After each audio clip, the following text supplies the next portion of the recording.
Oh, itong mag-partner na ito, itong mag-amo na ito, oh, ang district engineer, ang boss, si Henry Alcantara. Ang kanyang alalay, assistant district engineer, si Bryce Hernandez. Partner in crime sila. Talagang sobrang yumaman sila. Sobrang naging maluho ang buhay nila dahil sa mga anomalya ng flood control sa Bulacan. O ngayon, dahil naiipit na yung dalawa, nagtuturuan na. Nagtuturuan na ang dalawa, yung mag-best friend sa Nakawan at Sugalan, ngayon nagtuturuan, naglalaglagan. Oh, ang narrative ni Alcantara naghuhugas kamay. Hindi wala daw siyang alam sa mga nangyayari na yan, na ghost project, mga substandard na proyekto, wala. Wala daw siyang alam. Nag-rely na lang daw siya sa mga perma nila Bryce Hernandez at ng mga staff niya.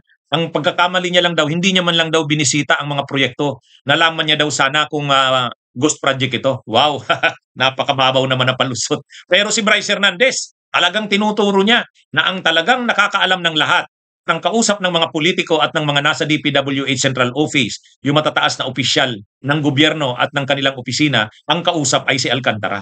Siya naman ay sumusunod lang kung anong sinasabi ng boss niya. Ayan, laglagan na. Yung dating masaya sa pagnanakaw at pagsusugal ay ngayon naglalaglagan.